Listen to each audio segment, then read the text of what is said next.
PodCastle, episode 857, for Tuesday the 17th of September 2024. Ecdysis, by Samir Cirque Moretto, read by Amanda Ching and produced by Devin Martin. Rated R, with content notes for ableism, including ableist language, and scenes of a sexual nature.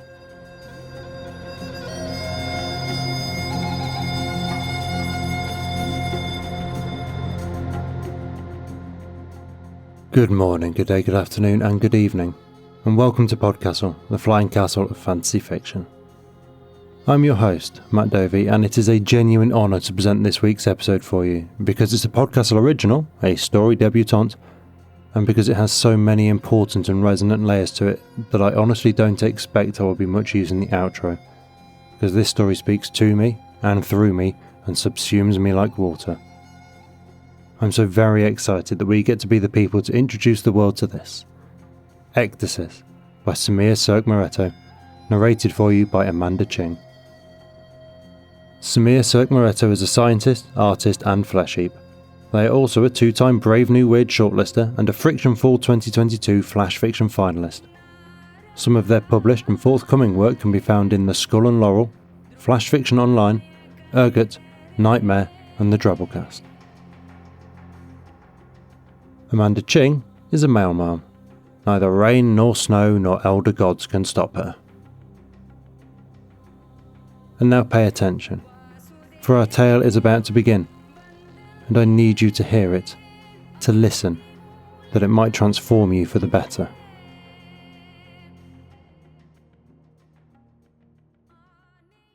Ecdysis, by Samir Cirque Moretto, narrated by Amanda Ching. My husband never got over being a lindworm. Understandably. For over 2 decades, he was a serpent wider than an oak barrel and longer than a warship. For under 2 years, he's been human. Had someone changed me from a shark-swallowing, black and blood-banded titan into a naked, knobbly beast with limbs, I would have killed them and myself, even if we were wed. Yet, wed we were. Our betrothal was as crushing as my husband's past coils. Because he was a princess-eating monster, he needed to be murdered. Because he was a princely man, he needed to be married. My eldest needs a bride or a coffin, the queen told my father. He's forbidding his younger brother from marrying before he does, and no more princesses will come. We're out of options. Surrender your daughter. Sedition meant death for us both. So I arrived at the castle, a condemned shepherd, and left for my honeymoon a terrible bride night, blessed both with a wedding gown and a blade. Even then, I knew my blade was useless. Steel was nothing to a serpent's scales. The younger prince's broken sword had proved that. I entered my marital sea cave armed with nothing but vision. Don't ask me how I knew to wear 10 shifts, or how to make my husband skin himself. Don't ask about the way I whipped his muscle raw with lye-dipped whips, or bathed his agonized, slimy mass in milk, or how I fell asleep wrapped in his wet, warm coils, half-conscious as they contorted and tore into a human form. Although that night ruined me, I live with the knowledge I enjoyed it. So does my husband. Despite the lack of choices, my once worm chose peace. He no longer flounders while walking, or counts his vertebrae in bewilderment, or beds me in the tub. The lie I scalded him with now cleans our clothes, my 10 shifts included. The whip lives in our bedroom. We've entered another era. Still, after dinner I catch him hunched in the kitchen, wolfing raw herring scraps. He starts. I glimpse an old instinct in his delayed blink. My husband lacks the translucent eyelids he used to have. That will make you sick, I tell him. I wipe a scale from his cheek. He cradles my salt-stung hands in his. Flies walk across the nearby potato peels and unwashed dishes from last night's gathering. Outside, snow crusts the mountains, gutters, and sea snake stripes. I know, he says. I can't help it. His tongue flicks out. Our fingers twine. My appetite quickens. Sweat creeps beneath my clothes. Every day, I better understand how my husband swallowed girls whole, how the queen ate 2 enchanted tulips to fill her womb without heeding the warning to take just one. Emptiness breeds hunger. I could devour 3 princesses, yet starve for satisfaction. I'd eat a cursed bouquet without blinking. I kiss a shred of meat from my husband's mouth. It's slick and cold. I don't care for it. I just want to understand those flashes of wildness stripped from him yet never permitted to me. That will make you sick. My husband's nose scrunches. Why eat it? You don't crave raw fish. I could. Maybe I'm pregnant. You don't know. You aren't. I haven't given you a baby because we don't know if it'll be a child or a worm. Or worse, twins. You almost said egg, didn't you? Fuck you. Despite myself, I laugh. No, that's your job, I say. You're braver than a soldier for doing your terrible duty daily and thoroughly. A martyr. My husband huffs. He thumbs my knuckles. My father and I are his family's only in-laws with calluses. I'd be less reliable if we had a child. Could you imagine even trying to cook if we had a wretched little worm threatening to swallow our fowl and wriggle out of her manners lessons? My throat closes because I have. Yet I've never managed to envision our baby, not beyond fleeting, changing silhouettes, ones that squirm. Our candles gutter. Do you really believe we'd make a lindworm? I murmur. It seems possible. I was one even before I entered the world. The mountains dim into murky, vast shapes. I'd love our beast, I say, our baby, even if you couldn't at first. No, I would too. I already do. I just fear that if you birthed a worm, my family might never visit us again. I'd prefer that. Our arranged marriage left my husband unarmed, me unheard, yet his kin adore mine. They fatten my father with gifts. I'm glad for that. It's the least they can do. My in-laws falter when it comes to adoring us. Whenever my husband and I aren't wearing fineries never meant to fit, his mother can't stand us. I'm unsure what she expected. Did she think I'd domesticate her son? My brother-in-law meets my husband and me where we are, but I can't call dutiful acknowledgement love. My husband guiltily embraces me. Our second wedding told me all I needed to know about the royal family. No subjects, my father included, saw the cracks in everything. They were busy celebrating. The feast-laden tables and sea of fancy robes didn't distract me, nor did the agony of an unexpected body. My husband's twin, the younger prince, gawked at him when his newly forged hands could clasp neither wine glass nor fork at his own banquet. Everyone laughed, half charmed, half uneasy, when my husband gulped unchewed chunks of meat off his plate. My husband barely knew his own name. Yesterday, his mother had chosen it for him. The queen, in her anxiety, had forgotten that she'd never christened her eldest son. After sunset, my husband collapsed. He could no longer walk. There are knives in my tail, he repeated, clawing at his feet, writhing on the floor. His cries echoed through the halls. I'd only heard such pain from lambs being eaten alive. Guards carried him to his chambers before many peasants could see his seizing. The queen looked away, smile wobbling, and pretended all was well. My husband's twin downed a tankard of mead. After everyone left, my brother-in-law and I lingered on a balcony surrounded by celebratory scraps. No one else approached me. I wasn't sure how to handle my husband, and the servants weren't sure how to handle me. The younger prince and I watched stars scale the heavens. What a horrible thing we're united in, he said. I don't follow. The prince pointed at a ragged slash on his cheek, pink with new skin. Then he pointed at the raw scrapes on my neck. No amount of courtly robes hid the way they climbed my throat. We both tried to kill him, he said. Neither of us asked for him. Now look, we're responsible for trying to love him. We'll be so for the rest of our lives. The prince spoke with bitter resignation. Although he was younger than his brother by minutes, and they shared the same lips and brow, he looked younger by years. Little age that came from hardship, duty, or loss marked his face, but its dark circles were starting to set in. My anger and isolation rose so sharply I almost retched. Everyone else was just now accepting the unfair reality I'd learned as a girl. Despite the biting air outside, our cottage is still hot from cooking.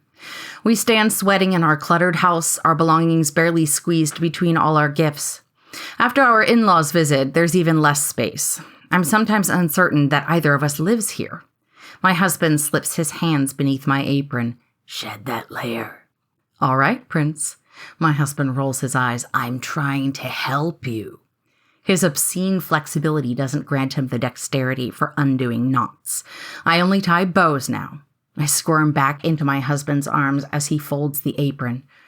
Despite myself, I relish it. Things learned are sweeter than those inborn. I held him skinned. I can sure as hell hold him now. My husband sighs. I liked myself better before. His hissed exhale burns me. You were dangerous, I say. I knew myself. My longing to empathize vanishes. He'd loathe me for it. Whatever I am, it's nothing like what he was. I wept before wedding him. All my night terrors about milky, churning coils come from my husband, even if he always holds me during and after. At first, his presence worsened them. I hated him for that. Then I hated myself for wanting him close. It's part of us now. You've come a long way, I say. Hatred still poisons my husband's view of his body, regardless of how I love it for loving me. Is that selfishness? His mother sees the lindworm as a banished curse. In truth, she cursed me with banishing it. Why is others' discontentment or destruction my problem? If I heeded the whisper that told me violence could solve it all, my life might be better. It'd probably be much worse. I lean into my husband to ground myself. He points at the fish scraps. That herring came a long way too, he says, using the voice he does when he knows I need a distraction. Tell me about it. He does. 12 months into our marriage, my husband admitted that he'd always had a name. We were shoveling sheep shit into rye fields then, one of many unroyal errands. Mother couldn't say it. She also assumed I was nameless, my husband said after I spluttered in fury. When you see a snake, do you think they have a name? Do you think the rabbits you got have titles? No, I told him, but you're no rabbit. You can speak. You're her son. And I'm fortunate she tolerates me, then doubly fortunate she loves me. My husband cast another shovel of manure. My mother appointed you to murder or marry me. Are you her knight? Tundra swans flew overhead. Their honking broke the storm clouds above them and raked the fallow fields beneath. Red clover tickled our heels. Only in words, I said, maybe a little beyond that. My husband, who couldn't smile then, pulled his lips taut over his teeth. What's your name? My blistered hands ached. So did my chest. Your real name. You won't be able to say it either. I don't care. Tell me. When the sea snake sounds rolled through his human tongue, I couldn't comprehend them. Repeat it, I said, but slower. And for the rest of our shit shoveling, we went in circles, my husband resurrecting his lost name, me butchering it in different ways. You don't have to learn it.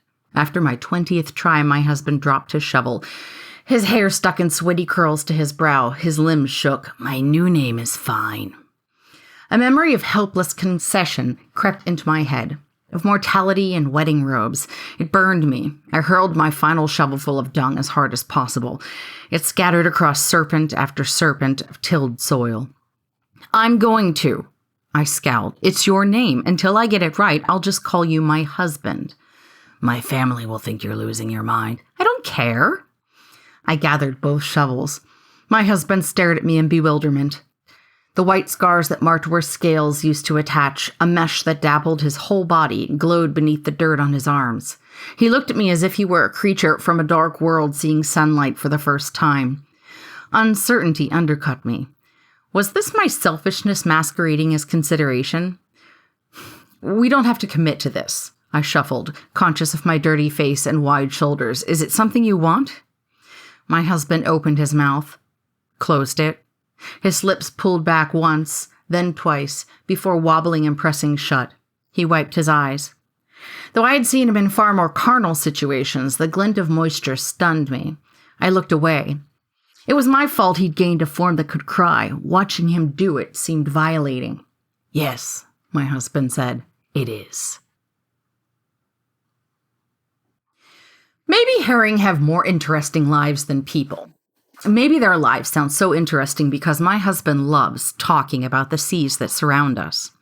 Either way, since I've asked, my once worm tells me about empires of herring eating empires of plankton in glacier-carved coves before the world feasts on them, and they're fucking.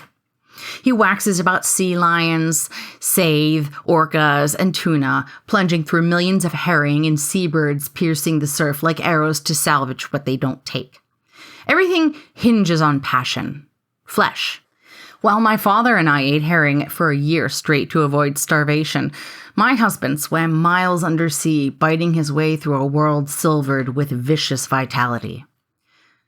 Sometimes I forget you're too practical for cruelty, I tell him, even if you're petty. I don't know what you mean. He hums into my hair.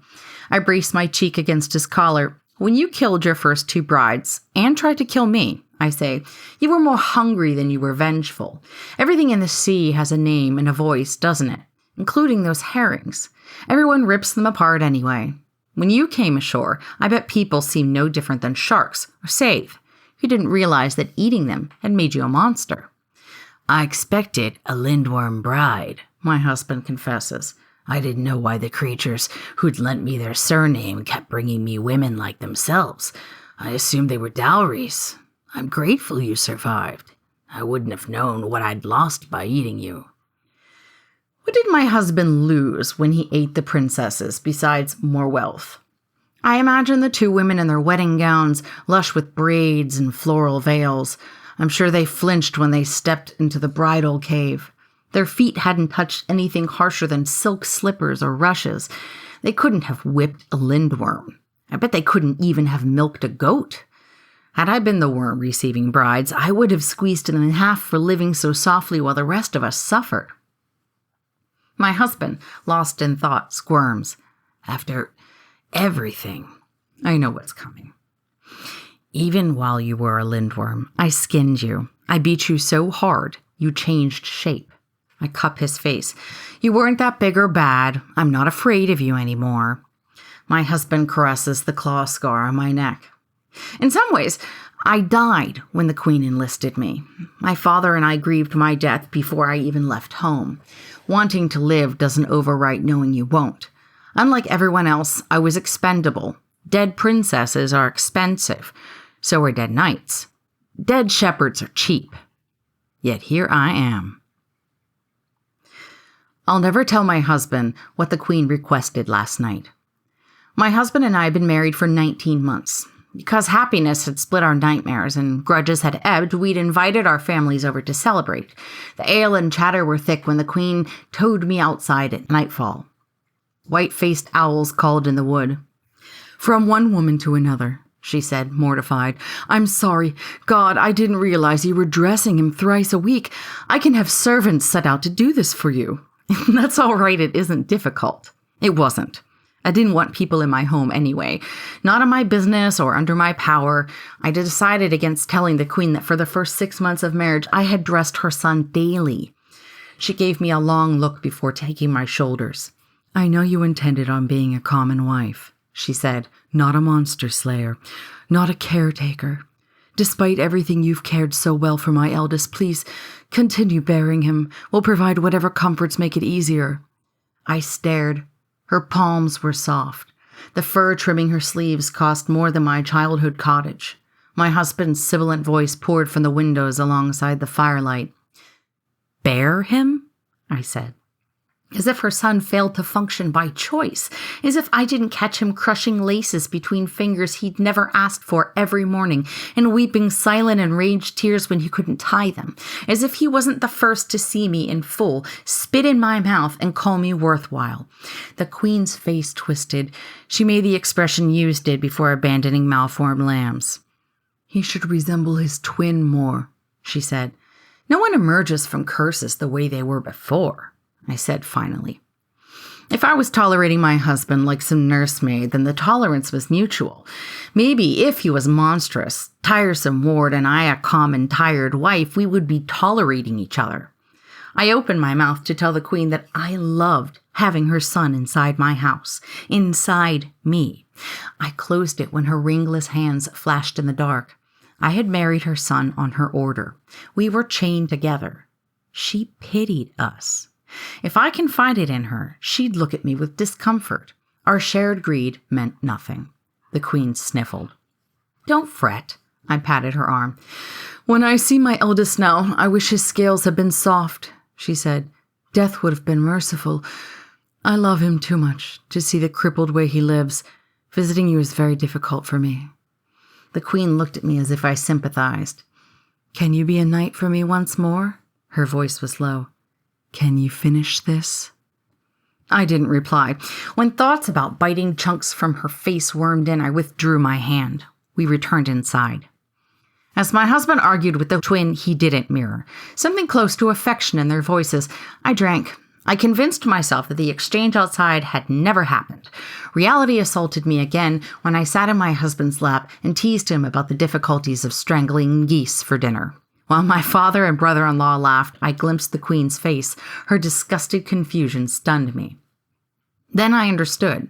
To her, my husband remained a burden, and I remained a poor, brave commoner who should have been a shepherd's wife, and things like us did not desire or ponder shed skins or knighthood or bodies made by mistake or voice filthy truths about being alive. The Queen couldn't comprehend me loving her son in a way cruder than a pastoral portrait, if at all. I won't forget the horrors my husband and I have inflicted on each other, but I trust his gentleness now. I trust the worm who carries me on my worst days the way I first carried him. It's not enough for the one who made him. It's enough for me. We should go sailing, I murmur. Show me your home.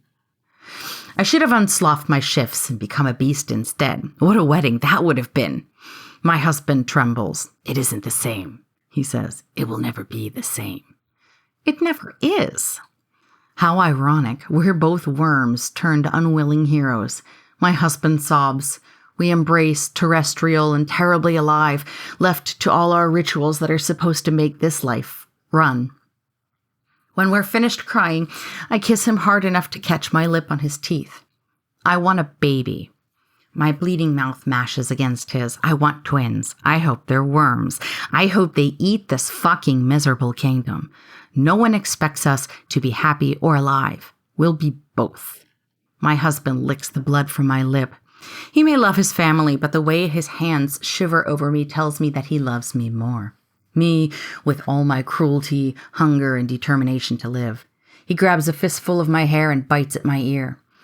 I hope they're worms too, he whispers. Before I fuck my husband, I think the Queen would find me monstrous. That isn't new. If the Queen knew that her son and I had coupled mere hours after his transformation to grieve what we'd lost at outside whims, to grieve with the other person we had robbed, she would have looked at me like I was a lindworm. God forbid she finds out I told my husband that I could love him as a worm too, if he'd take me. She'd be horrified. She might even order some other poor girl to kill us.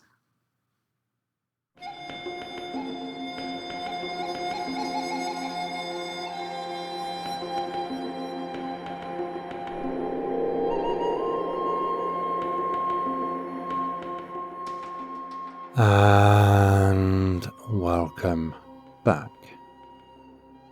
That was Ecdysis by Samir Serk-Moretto. And if you enjoyed that, adored that, felt that, then happily there's plenty linked from their website, spicycloaca.wixsite.com. I don't even know where to start with this one. It is too big, too important to me to broach. Ableism is... Okay, so this will get messy, and fair warning, sweary, because it will get personal. And a lot of what this story has stirred up for me is shit I haven't yet resolved in my own head. So please forgive me both the rambling and the inevitable missteps in what I'm about to say. I am imperfect, and I am struggling towards comprehension and resolution.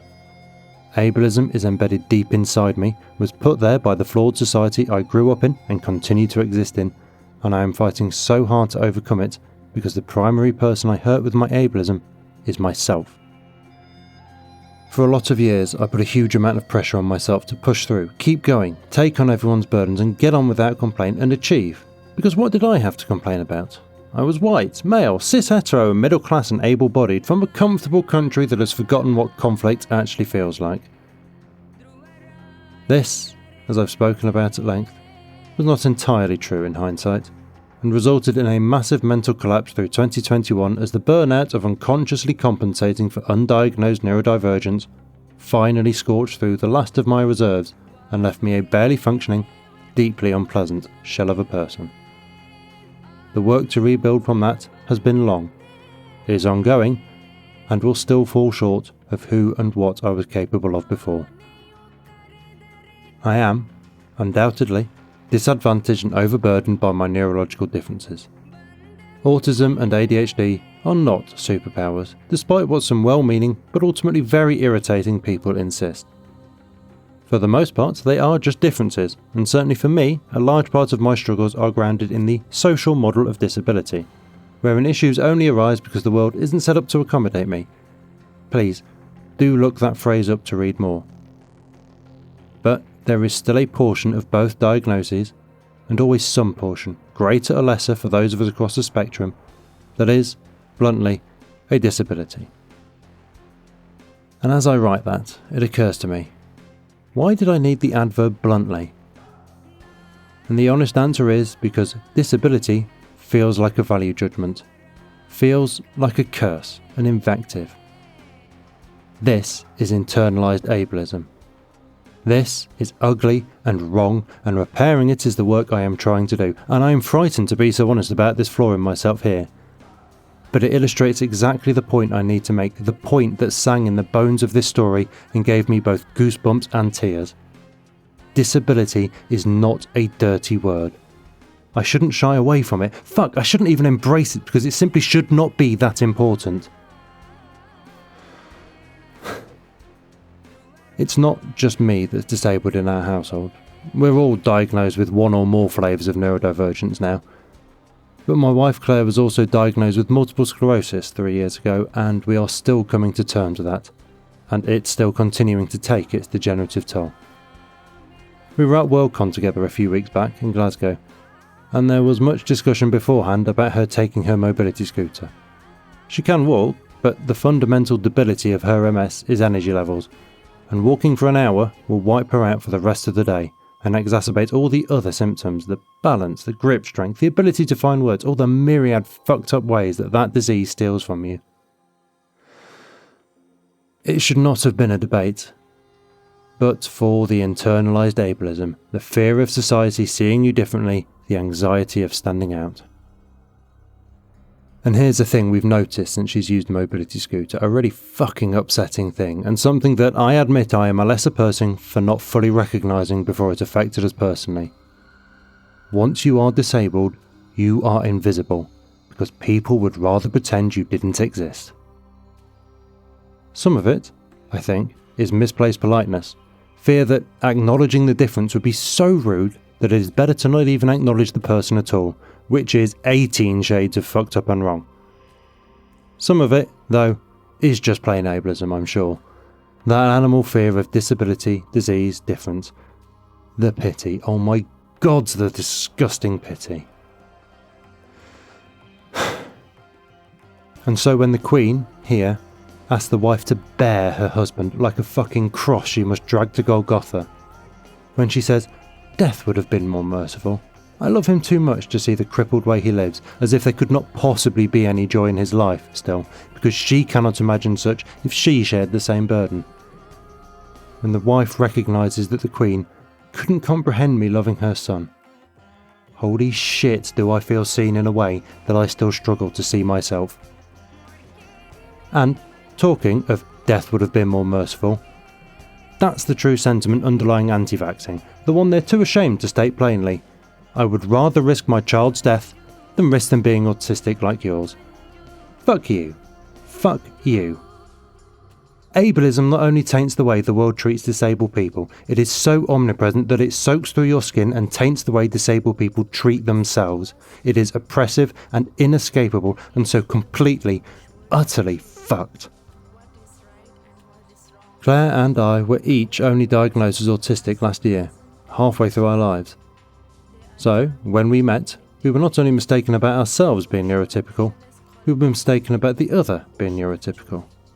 We have spent our marriage unconsciously translating from autistic to NT for the sake of the other person, who then had to translate back from NT to autistic anyway, and so we were mistakenly putting layers between us when we could have just connected directly. But we know now. We are working to understand what our own needs actually are and how to express them to the other.